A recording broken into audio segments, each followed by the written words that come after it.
Who's Jennifer Iannolo? I am an empowerment catalyst for young women and entrepreneurs around the globe.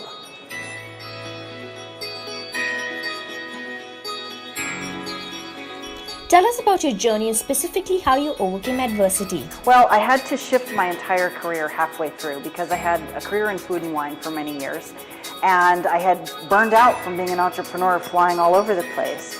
So I had to restart, and I had to look at what was important to me in the world for the second half of my life, and I realized that it was young girls are being murdered, they're being sold because they're not important, and so I set out to make them important.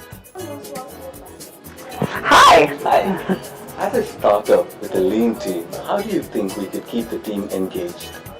I think it's really important to leverage their natural talents and really find out why they're there every day. Where do they want to be developed? And if you keep that in mind every day, it gives them a reason to keep showing up. Thank you. You're welcome. What can you tell us about the entrepreneurs you've met in Chennai?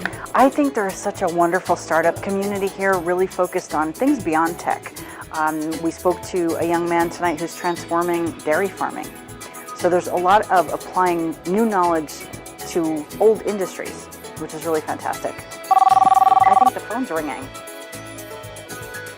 Hi Jennifer, complete the statement. Women's empowerment to me is... Women's empowerment is human empowerment, because I don't think there's a way to differentiate women and men when it comes to becoming an empowered human being.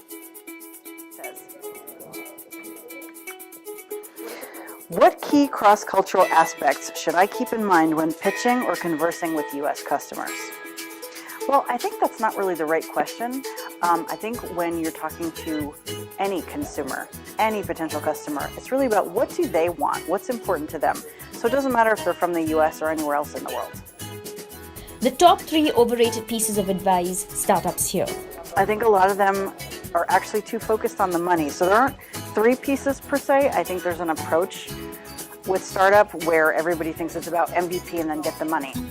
I'm more interested in people building great companies with great teams. How do you delegate roles in a new business? I think it's really about leveraging the natural talents people have. So there are people who gravitate to certain skills inside of a company. You want to really leverage those as much as you possibly can. The least favorite cuisine. Now that one is not so diplomatic. So for me, it is aspic. And for those who don't know what that is, it's a savory jelly that's a lot of the time used in preserved meats, and I can't stand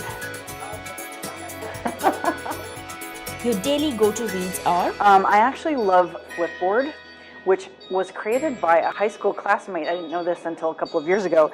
I check all of the global news daily to really see what's going on, and I find that a global news resource gives me a more objective perspective. Hey, are you in the mood for coffee? I'm always in the mood for coffee. Thank you so much. So I have a question. Okay. So how do you keep it real? The vibes that Yeah. are getting hot. So keeping it real, it's so much about authenticity, right? And it's about really being true to who you are and communicating your ideas instead of trying to pretend you're someone you're not. What is the best way for an Indian startup to attract angel investors in the US? How would you rephrase that? I would edit that question. What's the best way to attract investment? Build a great company with a solid team and show me you're worth investing in. Show me your confidence. What makes for a good pitch? A good pitch really boils down to, do I understand the problem you're solving? Have you built a team that can deliver on that, and do I believe you? How do you put a spin on projects with new media? I think new media is such a fun way to connect with the people we interact with around the world, because we have options like Instagram for graphic stuff or tweets for quick information. But it's really a way for us to stay in touch at all hours of the day. Thank you, Jennifer. Thank you. Cheers.